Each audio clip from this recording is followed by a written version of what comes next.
Hello दोस्तों, कैसे हैं आप। आज की कहानी का नाम है याद। नए साल का पहला दिन था। विशाल ने सुबह 5 बजे उठकर अपना मोबाइल संभाला और ज्योति को एक प्यारा सा न्यू ईयर मैसेज भेज दिया।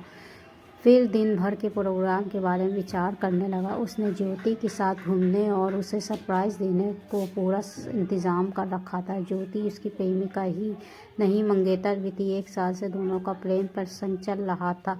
उसके बाद दोनों के घर वालों ने उनकी सगाई कर दी। 4 महीने बाद उनकी शादी थी। विशाल घंटे भर तक रजाई में पड़ा रहा और ज्योति के साथ एक खुशनुमा दिन बिताएगा इस बारे में सोचता हुआ ख्याल सजाता रहा। उसके बाद वो मॉर्निंग वॉक पर निकल गया, मगर बार बार फ़ोन चेक करता रहा कि कब ज्योति उसका मैसेज सीन करेगी और उसे रिप्लाई देगी। सुबह के 7 बज गए थे। ज्योति ने नए साल का स्टेटस लगा दिया था, मगर अभी तक विशाल का मैसेज सीन भी किया था। विशाल कुछ उतावला हो रहा था। वो चाहता था ज्योति जल्दी उसका मैसेज सीन करके उसे रिप्लाई करे, ताकि वो उसे दिन भर के कार्यक्रम के बारे में बता सके।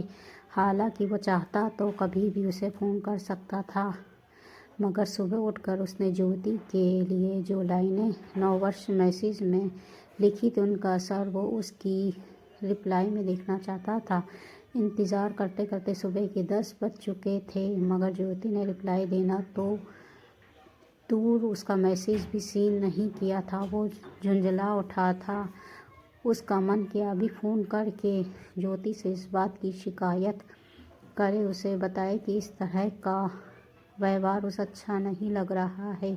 फिर देखते ही देखते दोपहर हो गई, मगर ज्योति ने उसका मैसेज सीन नहीं किया। अब इंतज़ार गुस्से में बदल चुका था। वो सोचने लगा कि क्या वो ऐसी लड़की के साथ ज़िंदगी गुजार पाएगा जिसके पास अपना स्टेटस लगाने का टाइम है, मगर उसका मैसेज पढ़ने के लिए वक्त नहीं है। वो ज्योति को स्कूल टाइम से ही पसंद करता था, मगर उसे प्रपोज उसने जॉब लगने के बाद ही किया था, ताकि ज्योति के साथ उसकी शादी होने में कोई अड़चन ना आए। ज्योति खाते पीते घर की लड़की थी, मगर विशाल की अच्छी जॉब देखकर उसने उसका प्रपोज़ल स्वीकार कर लिया था। दोपहर 2 बजे ज्योति ने उसका मैसेज देखा, फिर तुरंत रिप्लाई कर दिया, मगर तब तक विशाल एक बहुत बड़ा निर्णय ले चुका था। रिप्लाई करने के कुछ देर बाद ही ज्योति को फ़ोन आ गया। फ़ोन उठाते ही वो बोली, क्या कर रहे हो। वो बोला, एक हिल स्टेशन पहुंच गया हूँ, यहाँ से नए साल के नज़ारे देख रहा हूँ। ज्योति नाराज़गी दिखाते हुए बोली, मेरे बिना तुम घूमने चले गए। विशाल बोला, प्रोग्राम तो तुम्हारे साथ घूमने का बनाया था, मगर बाद में चेंज करना पड़ा।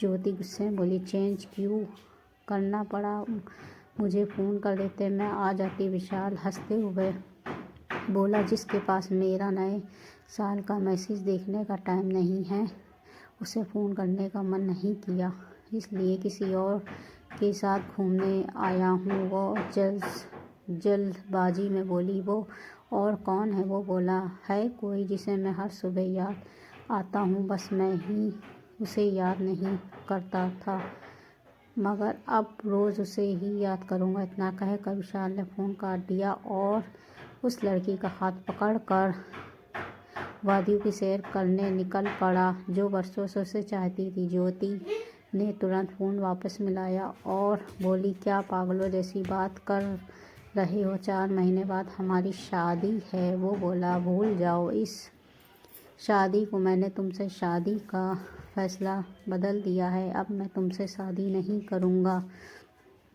वो आश्चर्यचकित होते हुए बोली, कारण बताए बिना ही सगाई तोड़ दोगे। वो बोला, जिस शख्स को मैं नए साल के पहले दिन दोपहर बाद याद आऊँ, मैं उसके साथ पूरी ज़िंदगी नहीं गुजार सकता। ज्योति बोली, सॉरी यार, सुबह उठने के बाद फ़ोन पर फ़ोन आ रहे थे, कभी सहेलियों का, कभी मामी का, बुआ का, सबसे बात करने के चक्कर में तुम्हारा रिप्लाई लेट हो गया।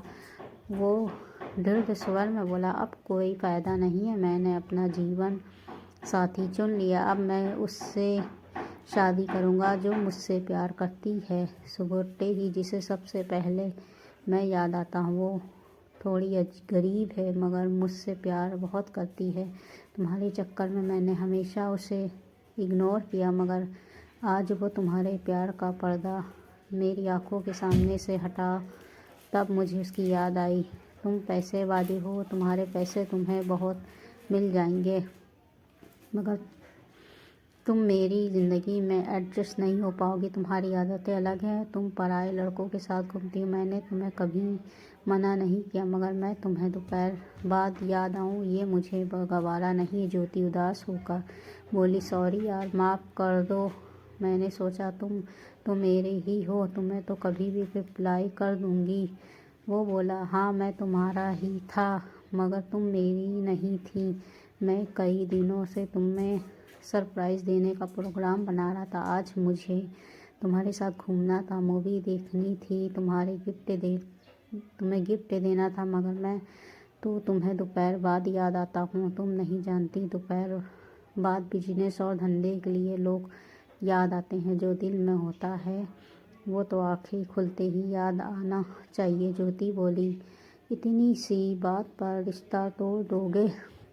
वो बोला, ये इतनी सी बात नहीं है, बहुत बड़ी बात है। इसके साथ ज़िंदगी भर का सुकून जुड़ा है, इसलिए अपने घर वालों से कह देना तुम्हारे लिए कोई और लड़का देख ले। सगाई में जो कुछ देना लेना हुआ वो मैं वापस भिजवा दूँगा। इतना कहकर विशाल ने फ़ोन काट दिया। क्या विशाल ने सही किया? दोस्तों, ये थी हिंदी कहानी। अगर अच्छी लगे तो हिंदी कहानी को लाइक, शेयर, सब्सक्राइब ज़रूर कर दीजिएगा। फिर मिलेंगे एक नई हिंदी कहानी के साथ। तब तक अपना ख्याल रखिएगा।